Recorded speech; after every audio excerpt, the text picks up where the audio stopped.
And I want to speak to that song that Cliff shared with us. He wrote the music to that. The words come from Dr. Edward Viljoen, who is currently our spiritual leader of our international organization. And many years ago at a convention in Orange County, California, Edward brought those words to us and had everybody in the room, hundreds and hundreds of people chanting those words over and over and over again. Later during the convention, there was a day where you get to go do outside things, and Barbara wanted to go see whales off the coast of California. So she went on a bus with a bunch of people, and the bus came and carried them all out to the sea. They got on some kind of a vessel, went out there. I don't remember if they saw whales or not, but I do remember that on the way back, the bus driver got lost. And he's driving around in Southern California trying to figure out how to get back to the hotel. And a bus load of ministers started getting angry.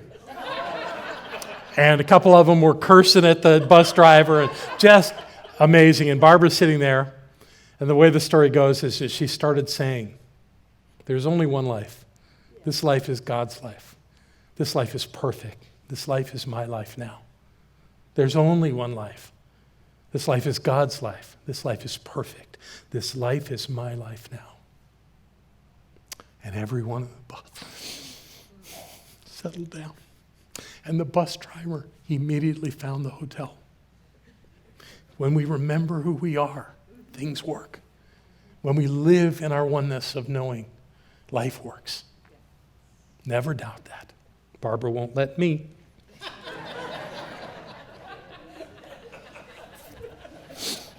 So if you haven't been to our center before or a Science of Mind center anywhere, you probably don't know who Ernest Holmes is. The rest of you obviously do. And I just wanted to make sure everybody knows that Ernest Holmes was a genius. He was a mystic. He was an amazing speaker during his time. And he understood some concepts just at a level of genius. He understood the concept of the individual and how the individual relates to the infinite. And he called it oneness. I wish we were the church of oneness. But he wasn't particularly a genius at naming organizations or of understanding the dynamics of organizations. And as brilliant as he was, I think something that our movement has struggled with all along is how do we utilize this thing of being together in the most profound ways. At times we have extraordinary clarity around this, and at other times not so much. So what I want to talk about today is the power of us, the power of this idea of us being in relationship, in community, doing something extraordinary, and how that works. I happen to have a PhD in organizational psychology, which simply means that I think I know more than I probably do on that topic, but that doesn't stop me from speaking up. One of the things that we teach in this movement is that oneness is not sameness. We are all one, but we have different ways of being in the world. We have different attitudes. We have different histories, different ancestry. We look different. We sound different. We're different, yet we're all one. That's a little hard for a lot of people to get, but it is the reality. And to make that work, we have to understand at some level how it is that coming together is a big deal. Now, we're in the middle of a worldwide pandemic, worse in over 100 years, just barely over 100 years. Maybe we start calling this the 100-year pandemic. We call it the 100-year flood. But because we're in this state of resistance for fear of catching this virus, which I get, I've been there, I absolutely understand that concept. There are a lot of folks that won't come in the room. I remember when I thought I was a Baptist, there was a church in Houston where I lived, And Bassanio was the minister. And when he was hired, apparently they interviewed a lot of ministers, and at First Baptist Church of Houston. And all of the other candidates came and said, is there a way we could take a few chairs out of here? And Bassanio came in and said, is there a way we could add a few chairs in here? He got hired. So it was really hard for me, holding that as a concept, to actually take chairs out of this room. But I did. In fact, we took most of them out at the beginning of the pandemic. We had scattered chairs. They were all 6 feet apart. And I got to tell you, that was really hard for me to speak to, especially for the 6 weeks that we were just flat closed and had only the ability, thank God for Devon and Rodney, to actually record a Sunday celebration and put that on our website. We were just hanging on by a thread through all of that. And it was what was hard about it for me, and we're not supposed to talk about hard. I know, Barbara. But talking to a room with 10 people, it's just, the exchange of energy wasn't there like I was used to, because this room has been packed most of the time that we've had it. And that's what I'm accustomed to. So that was a challenge. And what I realized is that I feed off of you when I'm standing here. Your energy is, I consume it, and it's wonderful, and it tells me that I'm doing something worth doing up here. It means a lot to me. I don't think I can really explain how important that was to me. But I also believe that y'all being here is important to you. I'd love to believe that you come here to hear my message. And I suppose somebody does come for my message, but beyond that, there's so many more dynamics that make this work. I had someone ask me a few weeks ago, so what are you going to do when the idea of everyone coming into the room together becomes obsolete? I laughed. I said, well, that's never going to happen, because we need each other. It's important for us to be together. Jesus said, let me not screw this up. I hate to misquote Jesus, even though who knows if these are really his words. When two or more are gathered in my name, meaning nature, I am with you. Yeah, it's a beautiful thought. And what he was saying, to my understanding, was that by being aware of who you are and sharing that with one another, you move to that level of divine understanding. And I believe that's what we're doing, is moving to a level of divine understanding. We're not saying that we need some outside force to make us whole. We know that divine presence is within us. And we live from that place. And frankly, what I've found is living in a dualistic world where everything looks separate, where we have different bodies, and this concept of oneness is not something that just comes natural to us. It's important for us to come in the room and remember to be here. Now, there are so many more people that don't come in this room than do, that receive this message through the internet, that come looking for it. I hear from them. All over the world, people are seeking this understanding. And God bless them for doing that. That fulfills our purpose of reaching out into the world. However, there's something about being in the room that is extraordinary and helpful and keeps this thing alive and meaningful to us. It's important. So I have thoughts to share with you about this idea of the benefits of being in community. I'm calling them the 7 benefits of participating in an engaged community. I believe that we are an engaged community.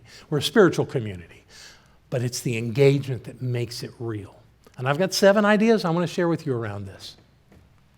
The first one is that by being in community, we receive support. It would be impossible for me to support every one of you. I get to do that on Sunday mornings. I support you with ideas, with concepts that you can chew on and play with. And I do the same thing on Monday night at 7 o'clock, to which you're all welcome to participate. The rest of the week, on the rare occasion I get a call from someone who has a question for me, but for the most part, support comes from each other. You support one another. And that's what makes this community work, is that you are available to one another. We have these amazing people called practitioners. They're practitioners of the science of mind. They practice the science of mind. They do spiritual mind treatment, which is our form of affirmative prayer. And they're available. Some of them won't like me saying this, but I'm going to say it anyway. They're available 24/7. There have been a number of times where I've gotten a call at 2 or 3 in the morning and called Amica Venturi, and I had her wake up every one of them. It's a treat because someone's headed to the hospital in an ambulance. The amazing thing about that is that we've never had someone go to the hospital in an ambulance and not leave that hospital alive. Now, we've had people in this community make their transition, but under those circumstances where the practitioners have been asked to know the truth for someone, they ain't leaving on that watch. They're going to have to find some other way to get out of here. You are absolutely supported in this community, and not just by me and by practitioners, but by one another. By knowing one another, by sharing your life with one another. That's an important part of who we are. So support is a key ingredient in the success of this and all engaged communities. The second one is influence. How do we influence? Well, we have a set of teachings here that for you to gain the value of this, of what who we are and what we're doing here, we have to influence you to believe some of these things. They're not really that hard to believe, and they're not complicated. Our teachings are simple. Now, living them can be a different thing, but hearing about them and going, oh yes, that makes sense, that's fine. Most people can do that. No, that's not everybody. Obviously, there's a lot of folks that would walk in here and go, oh no, this is not for me. That we have no crosses or blood or things of the sort to get all excited about. So ours isn't compatible with everybody, but those that come in the room and maybe come back, I think we've got a message for. And we want to influence you with that information. We want your life to be uplifted by that. And what I've always believed is that when any of us hold someone else up and influence their lives with our love, with our belief in their wholeness and their divinity, we lift ourselves up.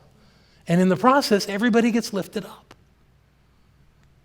It's impossible for me to know when you need support because I just don't have the bandwidth to do that for everybody. But we have the bandwidth to do it for one another. So we do influence one another's life. The whole idea of spiritual mind treatment is about influencing someone else's life. When you hold in consciousness someone's wholeness, their divinity, their knowingness, their bodily health, or whatever else, you're influencing their life. So this is a key part of who we are. We are influencers, and that's an important part of who we are. Yes, sharing. So what I would say about sharing is, again, that I get up on Sunday morning and I share some thoughts with you. And maybe you get it, maybe you don't. I remember once I couldn't be in church when I was back in Miami, and Margaret, Barbara's sister, was at the time dating a guy that was gorgeous. He was like her arm candy. And one day, that day that I couldn't be there, he and Margaret came over to the house, and I said, so what was the message today? This was before the internet. And he goes, I don't remember. And I looked at him and said, so why do you go there? Because that's the point. What are you going to get? So it's not just him. I'm not just picking on him. I'm saying all of us to some degree walk out of the room, and if we don't have another conversation about what would just happen, chances are it could just leak away. So what good was that? But if we share with one another a conversation about what that meant to us, what we're doing is expanding and enriching and deepening that understanding. The more angles you put on any concept, the more likely you are to remember it. It adds dimension to it. It makes it real.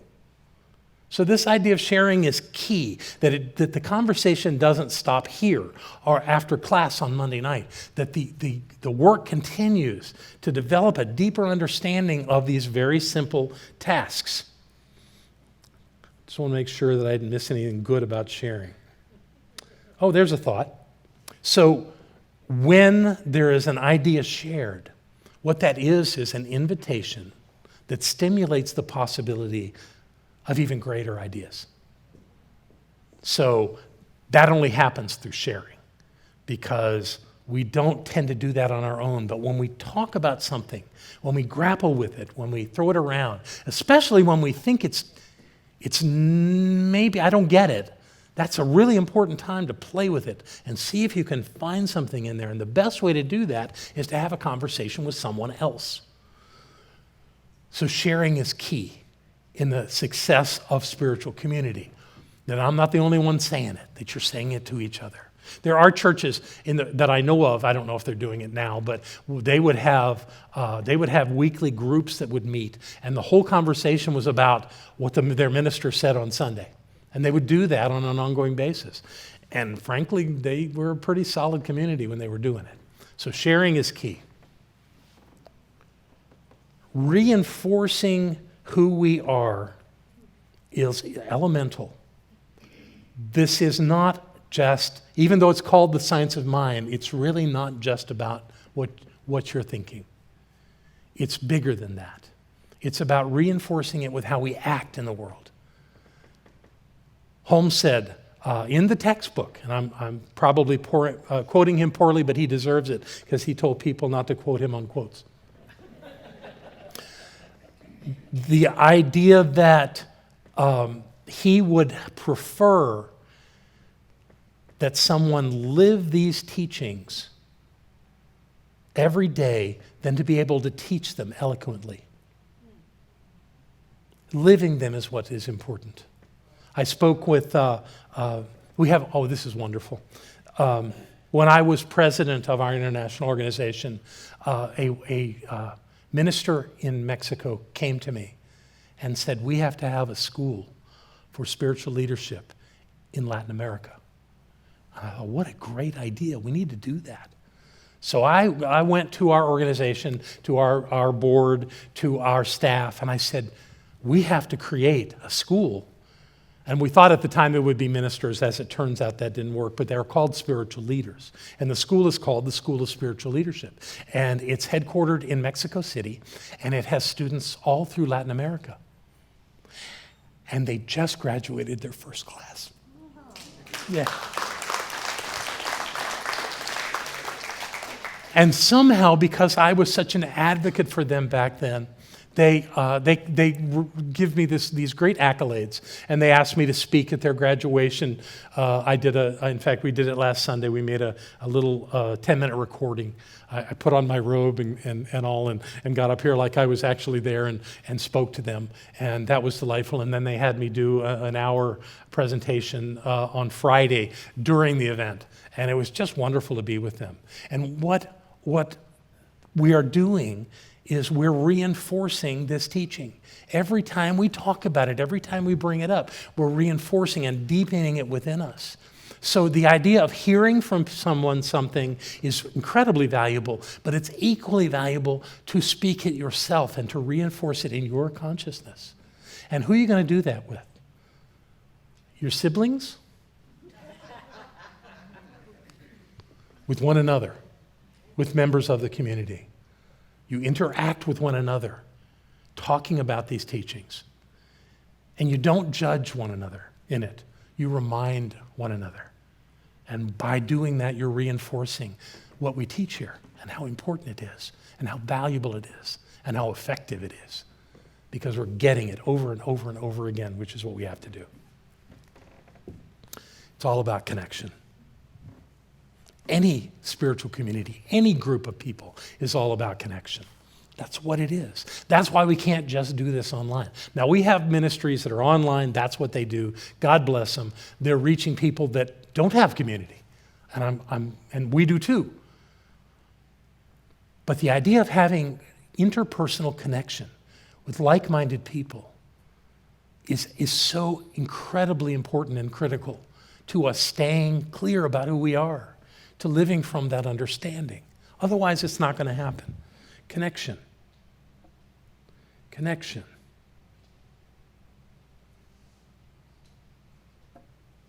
Yeah, that's key. So I wrote down, when we feel connected to one another, we can't feel alone.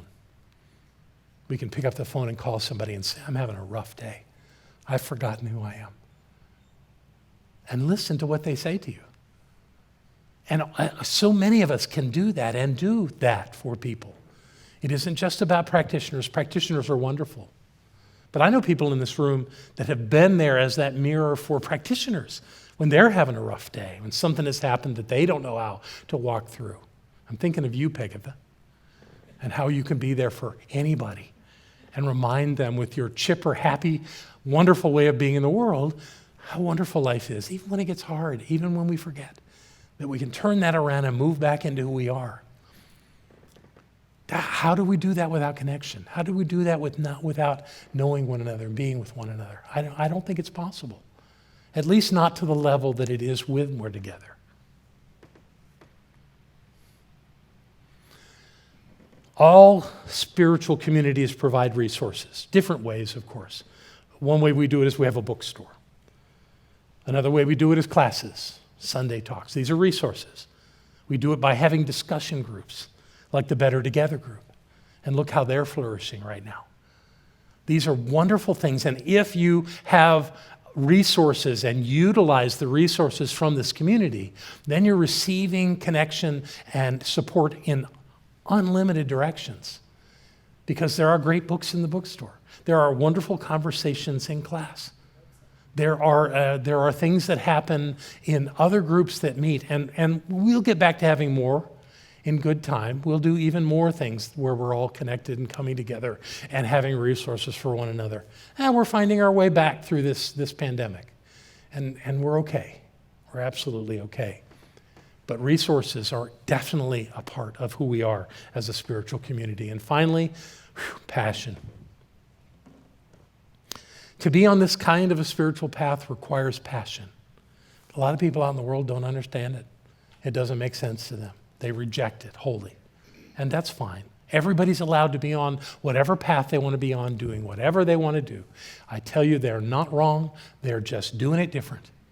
The way we're doing it, the way we've come together, is to believe that that divine presence that created the universe dwells at the point of us. It is an intrinsic part of our beingness and cannot be separated. We cannot not be God. It's impossible. That's our understanding, and that really works. And I'll tell you what, getting passionate about that idea can make it really work. So passion is an integral part of this idea of being in spiritual community, of doing this work, of remembering the truth of who we are. This thing isn't for everybody, but apparently it's for most of us in the room and those that gather with us online. And I intend for that to continue. So I have a quick quiz for you. I want you to raise your hand if you've ever met someone at this center who is now a very important part of your life. Look around. Okay, thank you. Raise your hand if you have healed something in your life by using the principles we practice here. Oh, I should be doing it too. Raise your hand if your life is working better since you've been coming to this center. Yeah. Raise your hand if your relationship with money is healthier than it was before you came here. And finally, raise your hand if you're generally happier since you've been coming here. Apparently this is working. Yay! All right. One more thing to share with you. It almost fits. It was just too compelling not to do. There's a teacher who is no longer with us. He was a Unity minister. His name is Reverend Jack Bolin. He was the minister of the church in Wayne, Michigan, which is right outside of Detroit. He was a recovering alcoholic through all of his ministry. He did great work of bringing the Alcoholics Anonymous concept into New Thought. And he created something truly amazing. That's what Jack looked like. He created the mastermind process. Anybody ever heard of that? And this is what he said about it. The mastermind process is nothing more than having a group of people focus on and know the best for each member, one at a time. That's the process he created, called it mastermind. Well, I think we've had mastermind groups at this center, but the same concept applies, that we are a group of people and that we are focused on knowing the best for one another. We are not here to judge one another, make one another wrong, find fault in one another. That does nothing to support us. So we come together to remember the truth, not only for ourselves, but for one another. And when we know it for others, that just reinforces the idea that we know it for ourselves. Because why would you know that other people are having a fantastic life, doing wonderful, important things, and not think of it for yourself? So it kind of fits together. And I appreciate Reverend Boland's work. Another thing, I was actually going to the Unity Church, the one down in Henderson County, at the time that Jack made his transition. And the most interesting thing about the man was that he actually presided over his memorial service. Via video, but it was quite amazing to watch the video, him talking about having passed. I might try that. Who knows? Okay. Yeah. We are a spiritual community that is successful at what we do. I bring this message to you today just to remind you of that even in the midst of a pandemic, when more than half of people who call this their spiritual community can't come in this room, yet we're doing the right thing. We're moving forward. We're honoring people's way of being in the world and loving everybody. And I think we're doing a great job. I think you're doing a great job. So would you please give yourselves a hand for that?